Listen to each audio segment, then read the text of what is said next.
Big market voices में हमारे साथ निर्मल बांग इंस्टीट्यूशनल एक्विटीज़ के सीईओ राहुल अरोड़ा जुड़े हैं और राहुल हमारे साथ स्टूडियो में। राहुल, शुक्रिया सबसे पहले तो स्टूडियो में आने के लिए हमारे। Thank you for having me Anuj. हमेशा अच्छा लगता है आपसे बात करके। मार्केट को क्या हो गया, पिछले काफ़ी टाइम से एक रेंज में स्टक है। हम सुबह से एक पिक्चर डिस्कस कर रहे हैं, आपको भी दिखा देता हूँ एक्चुअली। एक बार जरा वो पिक्चर वापस लेकर आइए जो निफ्टी का करंट हाल है। ये पिक्चर आपकी स्क्रीन पर आएगी। ये देखिए ये अब यहाँ कैसे पहुँची ये तो मुझे पता नहीं, लेकिन निकलेगी कैसे यहाँ से आप बताइए जरा। नहीं अनुज, आई थिंक ऑब्वियसली रेंज जो है वो काफ़ी हद तक चेंज जहाँ से गिरावट शुरू हुई, आई थिंक प्रोग्रेसिवली रेंज नीचे जा रहा था। लेकिन आई थिंक पिछले आरबीआई पॉलिसी के बाद जब रेट हाइक नहीं आया था तो आई थिंक एक अच्छी खासी रैली आ गई। आई थिंक 16,900 की निफ्टी थी, ऑलमोस्ट आपको 800-900 पॉइंट निफ्टी पे वहाँ से मिल गए। तो ऐसा नहीं है कि इतना रेंज बाउंड है तो आदत बिगाड़ दी उसने हमारी। हाँ, तो आई थिंक मुझे लगता है अनुज कि ये साल जो है 16.5 और 18.5 के ब्रॉड रेंज में चलेगा। लेकिन इसमें बहुत अपॉर्चुनिटी, जैसे अभी मैं बात कर रहा था 800-900 पॉइंट की रैली आई, तो it will give you lot of opportunities जहाँ पे आप ट्रेड कर सकते हैं, राइट। और अगर आपको लॉन्ग टर्म इन्वेस्ट भी करना है तो अगर आप अगर समझो निफ्टी 16.5 या 17.5 के बीच में आपको प्राइसेस बहुत अट्रैक्टिव मिल जाएंगे। तो आई थिंक हालांकि हम हेडलाइन बात करते हैं कि शॉर्ट टर्म में अगर एक रेंज बाउंड मार्केट में, उसमें भी आई थिंक दोनों साइड, शॉर्टिंग में भी और खरीदारी में भी आपको मौके मिलेंगे। ऐसा the good part is range थोड़ा वाइड है अनुज। आई थिंक अगर वो जैसे आपने गाड़ी दिखाई, अगर 500 पॉइंट का रेंज होता तो एक तो बहुत थकान हो जाती। बट आई थिंक जैसे अगर एक बड़ा सा, उसमें भी एक थकावट है। आप जनरली चाहते हो कि मार्केट ट्रेंडिंग हो जाए वन वे जैसे, पर आई थिंक जो हमने वो 7,500 से 18,500 की रैली देखी थी, नहीं कोविड के लो से, के बाद हाँ जी, तो वैसी रैली तो आपको रोज देखने को नहीं मिलती, राइट। तो आई थिंक अगर यहाँ से भी लोग चाहेंगे कि ब्रेकआउट होके 19-20 हज़ार चला जाए, बट मुझे लगता है कि आज की डेट में फंडामेंटल्स फिलहाल सपोर्ट नहीं कर पा रहे। रेंज बाउंड होगा, लेकिन इसमें पैसे बनाने के मौके अनुज मुझे लगता है कि काफ़ी सारे मिलेंगे।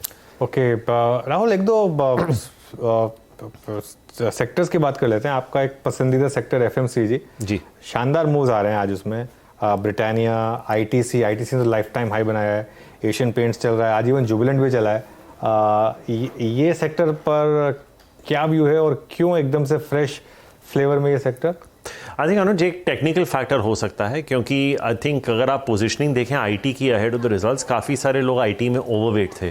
तो ये एक सेक्टर चर्न हो सकता है कि आईटी से थोड़ा पैसा निकल के एफएमसीजी में जा रहा है। क्योंकि अगर आप किसी भी फंड मैनेजर का पोर्टफोलियो देखेंगे, they are either equal weight to overweight banking. तो वहाँ पर ज़्यादा हेडरूम होती नहीं है आपको ज़्यादा इंक्रीज करने के लिए, क्योंकि जब आगे जाके जब रिलायंस जियो फाइनेंशियल सर्विसेज लिस्ट होगा वो भी पोर्टफोलियो में आ जाएगा, तो एक पोर्टफोलियो एलोकेशन आपको करनी पड़ती है। आप कुछ खरीद रहे हैं, कुछ बेच रहे हैं, तो मुझे लगता है कि ये थोड़ा एक टेक्निकल एडजस्टमेंट भी आ रहा है।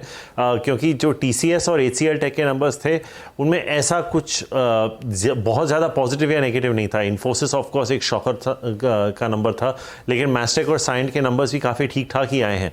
तो आई थिंक वो थोड़ा एक धक्का लग गया था लोगों को शायद इन्फोसिस के रिजल्ट के बाद कि आगे के रिजल्ट एचसीएल टेक, विप्रो टेक, महिंद्रा वगैरह कैसे होंगे, परसिस्टेंट एक्सेट्रा। तो मुझे लगता है कि ये शायद एक टेक्निकल शिफ्ट हो सकता है मेरे हिसाब से। तो I would not read too much into a one day move. Structurally तो बहुत अच्छा सेक्टर है, पर मुझे लगता है कि ये आपको याद होगा लास्ट ईयर का ट्रेड बैंकिंग और आईटी के बीच में था। बिल्कुल, it was the trade off the year.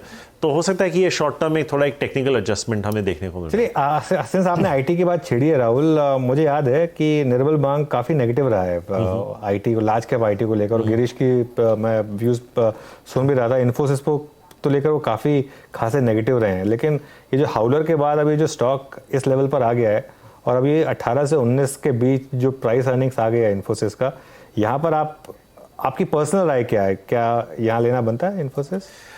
अनुज, अगर मुझे आईटी लेना है तो मैं अगले क्वार्टर के रिजल्ट्स के बाद लूँगा।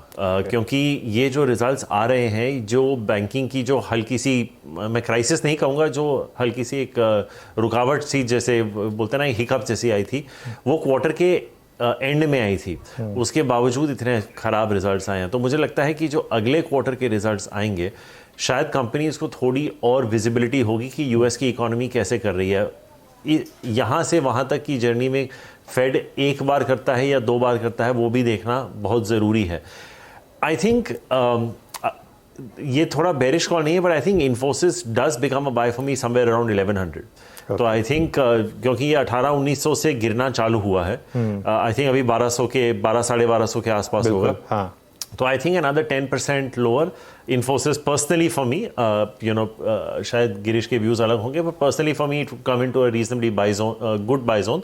लेकिन मैं यही कहूँगा अनुज के विदाउट अ क्राइसिस, जैसे एसवीबी का towards the end of the quarter था, without a crisis you had such a shocker of a number. हाँ बिल्कुल। तो वो कहीं ना कहीं लगता है कि अगर यूएस में वाकई ही स्लो डाउन या रिसेशन आ जाए तो क्या हो, तो हम जीएफसी की बात ही नहीं कर रहे, वो तो लाइफ में शायद एक टाइम का इवेंट होता है। बिल्कुल। लेकिन ये कहना कि this is the P bottom, वो थोड़ा रिस्की हो जाता है, क्योंकि टीसीएस आज की डेट में भी हमारे नंबर्स पे 23-24 टाइम पे आ रहा है।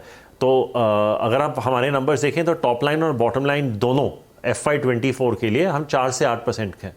टीसीएस, इन्फी, विप्रो, एचसीएल, टेक महिंद्रा, इनके टॉप और बॉटम लाइन दोनों 4 से 8% की ग्रोथ आएगी, डिपेंडिंग ऑन विच कंपनी या टॉप लाइन। उस पे आई थिंक 23-24 पी देना या इवन 20 पी देना for such low growth market में और भी अपॉर्चुनिटीज़ हैं। तो उस बेसिस पे, to go back to our previous discussion, FMCG में आपको ज़्यादा ग्रोथ दिखेगा। तो उस बेसिस पे अगर FY24 की ग्रोथ आपको शायद बैंकों में या एफएमसीजी में, क्योंकि देखिए 4 मेजर स्तंभ हैं मार्केट के, एक तो BFSI है जो 40% है, दूसरा IT है, तीसरा FMCG और चौथा रिलायंस। ये आ गया आपका 75 से 80% मार्केट। तो जब हम मार्केट की बात करते हैं, हम ठीक है, हम ऑटो, सीमेंट वगैरह, फार्मा की बात कर सकते हैं, these sectors they don't have the it in them to move the index. यही 4 ये 3 सेक्टर्स और रिलायंस ही है जो इंडेक्स को मूव कर सकते हैं। तो आई थिंक वो आईटी में मुझे लगता है कि एक थोड़ा टैक्टिकल मूव आ रहा है, और आई थिंक लाजमी है। लेकिन मैं कहूँगा कि the better time to buy IT probably will be after the next quarter result, जो 15 जुलाई के आसपास नंबर्स आएंगे। ओके, 15 जुलाई के बाद जो रिपोर्टेड नंबर्स होंगे, मतलब उस अर्निंग्स में, उसके बाद राहुल आईटी पे व्यू एक पॉजिटिव रखते हैं शायद उन नंबर्स को देखने के बाद। राहुल, अभी आपने एफएमसीजी इंडेक्स का जिक्र बहुत किया। आज आप देखिए कि ये निफ्टी एफएमसीजी का सेकंड बेस्ट क्लोज होगा अगर इस प्राइस पे भी क्लोज होता है। But with in this sector अब आप देखिए HUL still below 200 exponential average, Marico, Dabur ने बिल्कुल परफॉर्म नहीं किया। सारी की सारी स्ट्रेंथ आईटीसी तक और गोदरेज सीपी तक सीमित है। विद इन दिस सेक्टर आपके प्रिफर्ड पिक्स क्या रहेंगे इस वक्त? देखिए वीडियो, मैं ऐसे देखता हूं कि अगर आईटीसी अपने कैश जो बुक्स पे हैं, आई थिंक जो 20-25 हज़ार करोड़ का कैश है, वो एक बड़े एक्विजिशन में लगा दें, और जहां से, क्योंकि उनका एबिट कंट्रीब्यूशन आज भी करीबन 80% टोबैको से आता है, तो अगर वो डिपेंडेंस थोड़ी, अगर आप देखें 65-70% तक आ जाए, उसका एक बहुत इंपॉर्टेंट फैक्टर ये भी होगा, जब आपके कैश लेवल्स नीचे जाते हैं, आपकी रिटर्न ऑन इक्विटी ऑटोमेटिकली बढ़ जाती है। तो आज की डेट में अगर आप देखेंगे तो ITC despite being at a 52 week high, ये I think 25 time 1 year forward के आसपास जा रहा होगा। तो एज सेल साइड एनालिस्ट अगर आपको इस पे बाय रिकमेंडेशन देनी है 20-25% का अपसाइड, तो आप इस स्टॉक को 30 टाइम पे भी वैल्यू नहीं कर रहे हैं। सेक्टर का एवरेज चल रहा है करीबन 40 टाइम्स पे। तो even though ITC is at a 52 week high, I think this still has a chance to give you 50-100% returns from here, अगर वो कैश की डिप्लॉयमेंट थोड़ी अच्छी हो जाए, या थोड़ा एक रीऑर्गेनाइजेशन आ जाए आईटीसी में, जहां पे टोबैको का डिपेंडेंस थोड़ा कम हो जाए। आई नो काफ़ी चर्चा पिछली कई सालों में हुई है डीमर्जर्स वगैरह या ऑर्गेनाइजेशन रिस्ट्रक्चरिंग के दौरान, लेकिन for the market cap and for the index weight that ITC has, I think a good deployment of cash ये स्टॉक को यहाँ से भी काफ़ी हद तक री-रेट कर सकता है। आई थिंक 2 और स्टॉक्स, एक की चर्चा आप कुछ ही देर पहले कर रहे थे, वो है ब्रिटानिया। आई थिंक उस पर मेरा झुकाव काफ़ी रहेगा। और हिंदुस्तान लीवर भी अगर आप देखें, पिछले 2-2.5 साल में ये ब्रॉडली 2200 और 3000 के रेंज में चल रहा है। तो जैसे अनुज निफ्टी की बात कर रहे थे, अगर आप लीवर का भी प्लॉट कर दें तो आप उसी गाड़ी को वहीं बिठा देंगे उस 800 रुपए के रेंज में। पर मुझे लगता है कि अगर मॉनसून ठीक ठाक आ गए, और ये एक प्री इलेक्शन ईयर है, और लीवर का काफ़ी हद तक डिपेंडेंस रूरल इंडिया से भी आता है, और I think the distribution reach जो लीवर की है वो ही उनका एक डेल्टा है। तो अगर रूरल रिवाइज हो जाता है तो आई थिंक काफ़ी हद तक लीवर का भी एक ट्रेड बन सकता है। तो I think Lever and Britannia and ITC, अगर आप लार्ज कैप्स में खेल रहे हैं, मिड कैप्स में जो 2 स्टॉक्स का आपने जिक्र किया, मैरिको और डाबर, मेरा प्रेफरेंस थोड़ा डाबर की तरफ होगा, क्योंकि आई थिंक मैरिको पे एक रॉ मटेरियल का रिस्क थोड़ा ज़्यादा रहता है। तो आई थिंक डाबर थोड़ा एक और डाइवर्सिफाइड प्ले रहेगा मेरे लिए। एंड बाकी जो मेरे पिक्स आएंगे वो थोड़ा मोर कंज्यूमर डिस्क्रेशनरी, बट स्टेपल्स में मैं इन्हीं नामों के इर्द गिर्द घूमूंगा। ओके चलिए ठीक है, यहाँ पे बड़ा क्लियर क्रिस्टल व्यू दिया आपने कि एफएमसीजी में किसके साथ रहना है और किसको अवॉइड करना है इस वक्त। अच्छा राहुल, आज specially for the day, I mean आज जब सुबह सुबह हम इंश्योरेंस प्रीमियम के आंकड़े देख रहे थे मार्च महीने के, एक क्लियर आई थिंक डाइवर्जेंस था। मतलब मैं आपको बताऊँ, मैं प्रैक्टिकली यही फील कर रहा हूँ। मैंने खुद अपनी, अगर आप देखें, जब इंश्योरेंस पॉलिसी को चूज़ कर रहा हूँ तो अब मैं LIC से हट के अब प्राइवेट इंश्योरेंस की तरफ भी मूव कर रहा हूँ। ये पिछले 5-7 साल में और 2 साल में अंतर आया है। LIC के प्रीमियम में एक सब्सटेंशियल डिप, वहीं ICICI प्रू, वहीं SBI लाइफ, HDFC लाइफ के प्रीमियम्स में एक substantial hike, but stock specific swing नहीं मिल पाते, इतने स्ट्रॉन्ग नहीं मिल पाते। आपके इस सेक्टर पे अप्रोच क्या है इस वक्त? देखिए LIC पे हालांकि हमारा we don't have a stated target, but मैं आपको एक पैरेलल उदाहरण देता हूँ। मार्केट शेयर वही लूज़ कर सकता है जिसके पास मार्केट शेयर है। एक ज़माने में मारुति का भी मार्केट शेयर 80% था, कोलगेट का भी 100% था। तो ऑब्वियसली जैसे जैसे कंपटीशन आता है यू विल फाइंड आउट कि वही है जिसके पास मार्केट शेयर है वही लूज़ कर पा सकता है to accommodate the other players. Yes, LIC की डिस्ट्रीब्यूशन तो कमाल है और सब जानते हैं, लेकिन ऑब्वियसली जिस तरह की मार्जिन प्रोफाइल बाकियों की है वो LIC की नहीं है। एंड आई थिंक एक तरफ से जो यूलिप की भी हम बात करते हैं, आई थिंक जब मार्केट अच्छा करता है तो एक डेल्टा जो प्राइवेट सेक्टर इंश्योरेंस कंपनीज को है वो भी काफ़ी हद तक मिल जाता है। आई थिंक इंश्योरेंस में एक बहुत इंपॉर्टेंट चीज़ हुई है, एक टाइम वाइज और प्राइस करेक्शन दोनों हो चुका है। आपको याद होगा HDFC लाइफ एक ज़माने में 4.5 times price to embedded value पे जाता था। आई थिंक आज वो नंबर क्लोज टू 2.5 टाइम्स हो चुका है। जो आंकड़े आप जो बता रहे हैं अभी जो आए, मैं उन पर ज़्यादा तवज्जो नहीं दूंगा, क्योंकि वो 31 मार्च का एक डेडलाइन था जहां पे आपको एक एडजस्टमेंट करना था और लोगों ने उसका फ़ायदा उठा लिया। लेकिन आई थिंक यहां से भी अगर आप स्ट्रक्चरली देखें तो सबके जो VNB मार्जिन है वीरू, ये पिछले 5-7 साल में अगर आप देखें 26-27% से जाके 32-33% हुए। तो एक प्रोडक्ट मिक्स जो है जो यूलिप में था, it has move more towards traditional protection, non par, जहां पे आपके मार्जिन बहुत हद तक हायर साइड पे हैं। अगर आप APE ग्रोथ की बात करें तो मुझे लगता है कि जो 4 बड़े लाइफ इंश्योरर्स हैं, इसमें आप मैक्स को भी ऐड कर दीजिए, हालांकि मिड कैप स्टॉक है, तो मुझे लगता है कि इनकी APE ग्रोथ भी 15-17% पे कंपाउंड हो सकती है। तो ये जो आप आंकड़ा देख रहे हैं मार्च का, थोड़ा एक आउटलायर है क्योंकि वो एक डेट के हिसाब से था, लेकिन प्राइस करेक्शन, टाइम करेक्शन दोनों आपके फेवर में। और जो मैंने आपको ग्रोथ नंबर्स बताए हैं, हम फेली कॉन्फिडेंट है और आज की डेट में अगर मुझे निवेश करना होगा तो मैं इन चारों में से कोई भी 2 उठा लूंगा। I think they are reasonably valued. अभी भी SBI life, ICICI Pru life थोड़ा डिस्काउंट जा रहे हैं SBI लाइफ से, but it would be one of the sectors where I have core holdings for sure. Okay अच्छा, हिंदुस्तान जिंक के numbers आए हैं, वैसे आपके स्क्रीन पर फ्लैश कर रहे हैं, कुछ खास अपडेट है नहीं इसमें, तो ज़्यादा टाइम नहीं स्पेंड करते हैं इसके ऊपर। राहुल, कोई नया फ्रेश आइडिया जो आपने निकाला हो या आपकी टीम ने निकाला हो जो हमने अब तक डिस्कस नहीं किया है या कम डिस्कस किया है? एक थोड़ा चैलेंजिंग हो जाता है अनुज, क्योंकि अगर आप किसी भी फंड मैनेजर का पोर्टफोलियो उठा के देख लें तो 65-70% ऑफ देयर वेटेज उनका AUM पहले 100 स्टॉक्स में ही आ जाता है। आई थिंक टिपिकली वो क्या होता है 100 से 150 में वो फिर बोरिंग हो जाता है। हाँ, तो आई थिंक वो जो किसी भी फंड में वो जो 10 से 15% का वेट होता है ना, वो BSE 200 के बाहर होता है। बट आई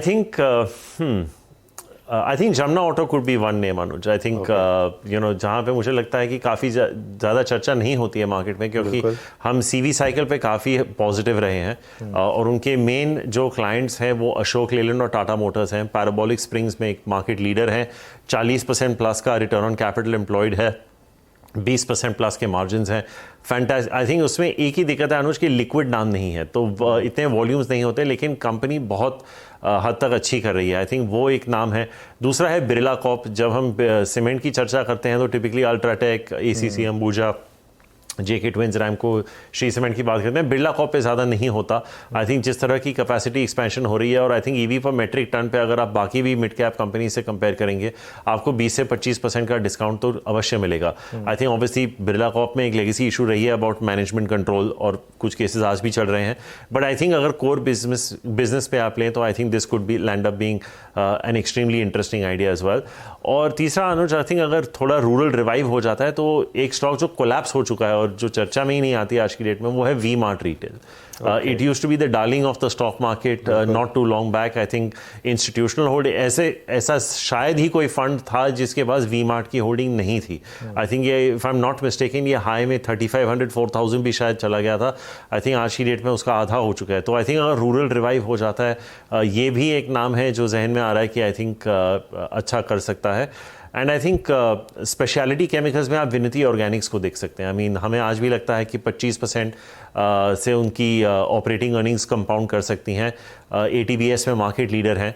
आई थिंक करीबन 20 या 22 टाइम का वैल्यूएशन मल्टीपल है FY25 पे. आई थिंक वहाँ भी हैं. तो ये कुछ ऐसे नाम हैं जो आई थिंक हमने ज़्यादा पहले कभी चर्चा नहीं की है इनके बारे में, जो जहन में आ रहे हैं, जो मुझे लगता है कि अर्निंग्स विजिबिलिटी भी है, कुछ मार्केट लीडर्स भी हैं. इनमें एक ही कैवेट देना चाहूँगा अनुज, जब आपके व्यूअर्स खरीदेंगे इसमें एक इम्पैक्ट कॉस्ट नाम की चीज़ होती है. तो I think you have to factor that into your purchase whenever you are buying और सेलिंग एन इलिक्विड स्टॉक. क्योंकि अगर आपके पास जितने समझो आपके पास चाहे 5 लाख का माल हो या 5 करोड़ का माल हो, अगर इलिक्विड स्टॉक है तो आपको वो अपसाइड में जो आप मैथमेटिकली कैलकुलेट करते हो you have to factor in the impact cost. तो वो मैं एक एडवाइस देना चाहूँगा in some of these names that would be applicable. बिल्कुल. देखिए 4 स्टॉक्स की बात हुई मिड कैप स्पेस में, Jamuna auto, Birla Corp, V-Mart और विनती ऑर्गेनिक्स. लेकिन प्लीज़ समझ लीजिए कि ये कोई BTSC ट्रेड्स नहीं है, ये प्रॉपर इन्वेस्टमेंट आइडियाज़ हैं. और अगर आपका लॉन्ग टर्म का होराइजन है तभी लें. और एक चीज़ ध्यान रखिएगा, क्योंकि आप कोई भी क्वांटिटी लेंगे इसमें, क्योंकि वॉल्यूम थोड़े कम होते हैं, तो एक इम्पैक्ट कॉस्ट आएगा उसका. और हो सकता है कि आपके लेने के बाद ये स्टॉक शायद आपकी खरीद प्राइस से नीचे भी आपको दिखाई दे, तो उसमें फिर परेशान ना होइए, क्योंकि ये एक जो जैसे राहुल बता रहे हैं एक थोड़े से लॉन्ग टर्म आइडियाज़ हैं. ये चारों आपकी स्क्रीन पर हैं और आप नोट कर लीजिए या इसका एक स्क्रीनशॉट ले लीजिए. अच्छा राहुल, पिछली बार जब आप आए थे तो आपने कहा था कि जो न्यू एज स्टॉक्स, इनमें से कुछ स्टॉक्स आपको अब अच्छे लग रहे थे. जैसे पेटीएम की बात हुई थी, वो आपको अच्छा लग रहा था. और पेटीएम ने काफ़ी रिसेंटली आउट परफॉर्म भी किया है. PB फिनटेक ने काफ़ी अच्छा किया है रिसेंटली. इस कैटेगरी में कोई और स्टॉक जो आपको अब अच्छा लग रहा हो? आई थिंक अनुज इंक्रीमेंटली तो हमने ऐसे कोई देखे नहीं है, to be very honest. We are actually very choosy, because हम लोग बहुत काम करते हैं बिफोर वी ट्राई का स्टॉक. लेकिन आपने पेटीएम या न्यू एज की जिक्र किया. आई थिंक पेटीएम और नायका में मैं एक चीज़ को आपके व्यूअर्स को थोड़ा ध्यान वहाँ पे ले जाऊँगा कि Reliance is entering through Jio Financial Services and the beauty product space in a very very aggressive way. तो आई थिंक इन दोनों में एक कंपेटिटिव इंटेंसिटी थोड़ी बढ़ सकती है. आई थिंक कहीं ना कहीं बजाज फाइनेंस पे भी उसका शायद एक इम्पैक्ट आया है, क्योंकि आप तो जानते ही होंगे अनुज, आपके प्रमोटर हैं, तो उनका 1:1 का बोनस, जो not bonus but share ratio जो है वो 1:1 है. तो आप इमेजिन, हाँ, तो आप इमेजिन कर सकते हैं कि क्या मार्केट कैप पे शायद RJFS जब लिस्ट होगा तो वो क्या मार्केट कैप पे लिस्ट होगा. तो आई थिंक थोड़ा एक ब्रंच शायद बजाज फाइनेंस और पेटीएम पे आ सकता है. और नायका का भी आई थिंक जिस तरह से they getting into beauty and wellness and apparels, I think कुछ डिजाइनर्स में भी उन्होंने स्टेक लिया हुआ है. तो कुछ ऐसे नाम हैं जो न्यू एज में, जो जैसे बोल रहे हैं ना, देखिए डिस्ट्रप्टर्स में भी डिस्ट्रप्टेड, राइट. और RJFS में ऑब्वियसली KV कामत भी आ चुके हैं. तो आई थिंक कुछ ना कुछ बड़ा प्लान तो होगा ही जो आगे जाके पता चलेगा. But I think right now Anuj, क्योंकि बाजार जैसे हमने चर्चा शुरू की रेंज बाउंड रहा है, इतने प्रॉफिटेबल कंपनीज मेरे को अच्छे भाव पे मिल रहे हैं. और ऐसा नहीं है कि आपको ये न्यू एज स्टॉक्स में अगर आपने नीचे के स्तर में लिए थे आपका अच्छा खासा पैसा बना है अगर आपने ट्रेड किया है, राइट. आई थिंक पेटीएम 30-40% बढ़ चुका है, then and so on and so forth. But from here I think if the competitive intensity increases, थोड़ा आपको एट द मार्जिन वॉचफुल रहना पड़ेगा. पर मैं यही मान के चलूँगा कि प्रॉफिट मेकिंग कंपनीज में आपको थोड़ी काफ़ी अच्छी अपॉर्चुनिटी मिल रही है आज की डेट में. एक यही बड़ा ट्रिगर हो सकता है अनुज के, अगर 3-4 साल में अगर ये company Zomato, Paytm, PB fintech etcetera, if they turn operating, कुछ लोग ऑपरेटिंग कैश फ्लो पॉजिटिव हो चुके हैं, कुछ करीब हैं, लेकिन अगर वो फ्री कैश फ्लो के करीब आए तो इनमें रीरेटिंग पोटेंशियल हो सकती है. पर आई थिंक वो थोड़ा, जैसे हम बोलते हैं ना, 5 साल का व्यू लेके भूल जाओ, तो उस लेवल का लीप ऑफ फेथ आपको लेना पड़ेगा, जो मुझे लगता है इस बाजार में आज की डेट में किसी इन्वेस्टर को कन्विंस करना थोड़ा मुश्किल हो सकता है. ओके, वीरू के पास एक सवाल है. वीरू, अच्छा राहुल, एक ऐसा घोड़ा जिस पे आपने दाव लगाया और वो अब तक ताबड़तोड़ दौड़ रहा है, एंड दैट्स इंडियन होटल. कोई लिक्विडेट करने की मंशा या फिर अभी भी होल्ड करेंगे? कौन से stock Veeru? Indian hotels. Indian hotels, आप मुझे भाव बता पाएंगे इंडियन होटल्स का? 340. तो आई थिंक वीरू ये मुझे लगता है 400 के करीब मुझे लगता है कि स्टॉक शायद टॉप आउट हो जाएगा. तो मुझे लगता है कि अभी भी रूम है कि ये थोड़ा और यहाँ से बढ़ सके. आई थिंक बहुत अच्छा रन रहा है. आई थिंक कोविड का लो 65 था, 65 से 300 जो भी है अभी 340, it's been a remarkable run. लेकिन वीरू, आई थिंक इन्वेस्टर्स को ये ध्यान में रखना चाहिए कि as of today hotels are operating at peak revenue, peak occupancy, peak ARR, and जो उनकी कॉस्ट सेविंग्स थी वो ऑलरेडी एनालिस्ट ने मॉडल इन कर ली हैं।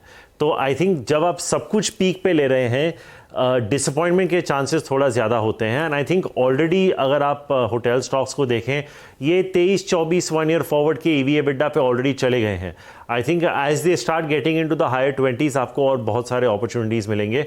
मैं कहूँगा कि अगर आपका पैसा बन चुका है, आपने अगर 100, 200, 250 पे भी लिया है, आई वुड से कि यू कैन होल्ड इट, लेकिन at some point look at making the switch from Indian hotels to Westlife. I think that would be a good switch trade to make. हम अपने इंस्टीट्यूशनल इन्वेस्टर्स को भी ये advice करें, तो मैं आपको ऐसा कुछ नहीं बोल रहा हूँ जो मैं अपने क्लाइंट्स को नहीं बोल रहा हूँ, बट आई थिंक इतना रिमार्केबल रन रहा है इंडियन होटल्स का। बट आई थिंक कि ये करीबन 400 के आसपास अगर स्टॉक चला गया बिटवीन 375 एंड 400, ये मतलब आप बोले ना, ये ब्लू स्काई फिर प्राइसिंग कर जाएगा वो। तो इस हिसाब से मैं कहूँगा कि बाय टुडे, आज की डेट में भी बाय है, but keep a watch the movement of the stock and know when to exit this company. Okay Rahul, चलिए बहुत अच्छा लगा आपसे बात करके। Have a good weekend. आप भी, थैंक यू। और वीकेंड पे आपसे बात करेंगे खैर अलग से ऑफ कैमरा भी, लेकिन थैंक यू सो मच आज हमारे साथ जुड़ने के लिए।